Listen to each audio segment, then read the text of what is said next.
Folks, I think that 2026 may feature the first billion, that is billion with a B, dollar Senate race. Incredible stuff. It's going to be in North Carolina, and let me explain why I think that and why I'm not the only one who thinks it. So here's the situation. The North Carolina seat is open. Thom Tillis, the Republican U.S. Senator, announced he was retiring shortly after voting against the One Big Beautiful Bill in the Senate. He would have probably gotten primaried by a Donald Trump-backed candidate and lost, so he decided to step out. But what that means is the seat is open.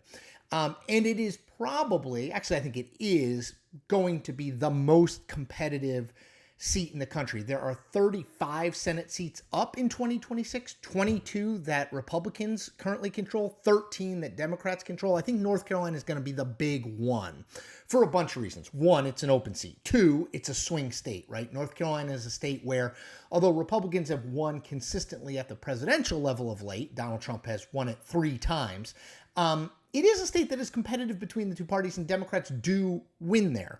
So there's that. Then the third factor is the candidates. So on the Democratic side, we got word earlier this week that Roy Cooper, who is the former 2-term Democratic governor of North Carolina, he left office in 2024, he was term limited, is going to run. Now, that is, without question, Democrats' best recruit in the country.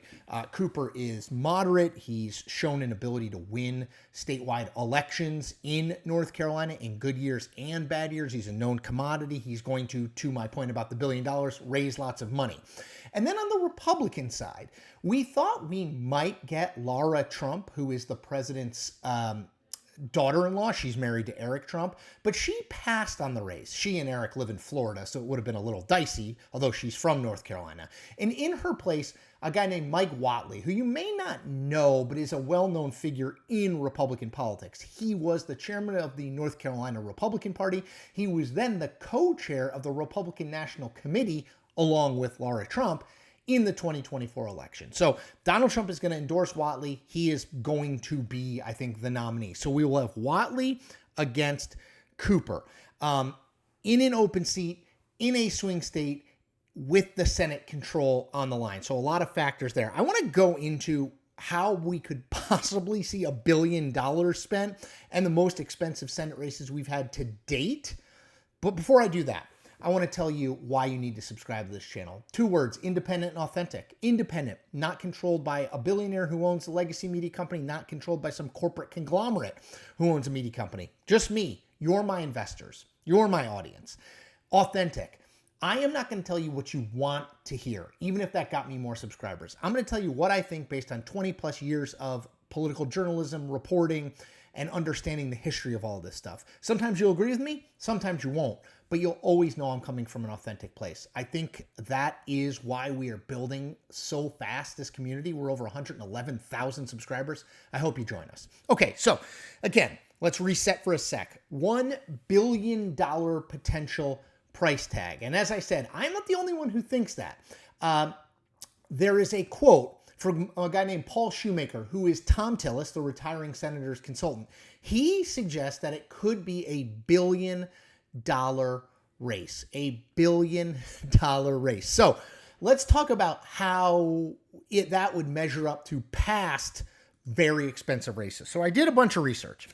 Let's go through the 4 most expensive races in the last recent history, because those are the most expensive races of modern times. Okay, in 2024, the most expensive race, so this includes candidate spending, but also outside spending by super PACs and by other interest groups. The most expensive race was, drum roll please, I haven't paid for that yet, Ohio. So this was Sherrod Brown against Bernie Moreno. Bernie Moreno won. This was a $451 million race. $451 million. That is truly incredible. The second most expensive race in 2024 was incumbent Democratic Senator Bob Casey Jr. against Republican businessman Dave McCormick. McCormick won that race. So the Republicans won both of the most expensive races in 2024. That race, price tag, all in, outside groups, candidates, $335 million. Now, I went back and looked. It is amazing. Those are not the two most expensive Senate races they've ever. There's one Senate race that went over $500 million and one that came very close, and they're both in Georgia. So the most expensive Senate race ever, this is according to Open Secrets, which is run by the Center for Responsive Politics. They do great work on money in politics. A great bookmark if you're looking for it. In 2020, when Jon Ossoff got elected to the Georgia Senate, the total all-in price tag on that race was $515 million. That is the single most expensive Senate race ever, $515 million. 2 years later, when Raphael Warnock, the Democrat, was running against Herschel Walker, Donald Trump's hand-picked candidate, that race cost $489 million. So the top four are $515 million Georgia Senate 2020, $489 million Georgia Senate 2022, $451 million Ohio Senate 2024, $335 million Pennsylvania Senate 2024. So we have seen a race go over $500 million. What's the most expensive race ever in the state of North Carolina? So the answer to that is in 2020, when Tillis was running for another term against a guy named Cal Cunningham, the Democrat, that race all in was a $301 million race. So that was in 2020. There's also this great nugget. So in 1984, this is going way back, but this is fascinating. In 1984, this was maybe the greatest Senate race of all time. It was Jesse Helms, the Republican incumbent conservative senator, against Jim Hunt, the sitting Democratic governor of North Carolina. And again, if you ask people who are nerdy about this, they will probably tell you that's the greatest Senate race of all time. That race in 1984 cost $25 million, which in today's dollars is a whole heck of a lot of money. So I don't think it gets to the most expensive race ever, but North Carolina is known for big, expensive Senate races. Now, can they get to $1 billion in spending? I think it is possible. The one thing I think is working against it is I think that both Cooper, the Democrat, and Whatley, the Republican, aren't going to have contested primaries. So it's possible not as much money winds up getting spent on that. Still, this is a toss-up race. This is going to be very close. This is a huge priority for Donald Trump. He has spent a lot of time on it. They are going to spend, and by they I mean all the super PACs aligned with Donald Trump are going to spend a massive amount of money on it. Democrats desperately need this seat if they want a chance at winning the 4 seats they need to net to win back the Senate majority. Cooper is their best candidate. I am certain they made every promise in the world to Cooper about how much money they are willing to spend on his behalf. Could it be a $750 million race? I think it could. Could it get all the way to $1 billion? I would say there's a chance.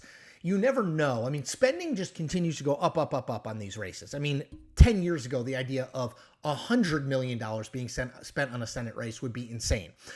So I think it could. Just as for context, in the 2024 election, there was $16 billion spent, billion with a B. Could we see $1 billion spent in North Carolina? I think we could. I'd put it at far less than a 50-50 chance, but it is absolutely not out of the question. And I do think North Carolina will be the state where the most money is spent in the effort to elect a U.S. senator. So if you're looking for a race to pay attention to, I'd circle North Carolina. If you're looking for a local radio or TV station to buy, go buy it in North Carolina, because trust me, there will be enough political ads to make you very, very rich by the end of next year. All right, that's all I got for today. As always, I ask you to do a few things. One, subscribe, as I said earlier. Independent and authentic, that's me. I also ask you to like and comment on this video. That helps build our community, also helps get this content out of people who are not already subscribers to my channel. Last thing, just go to the grocery store, or if you're, bowling with friends or at a social event, be like, hey, you like politics? Check this guy out. He's independent and he's authentic. Give him a shot. It's free and easy. Those are the two greatest things in life. All right, people. Take care.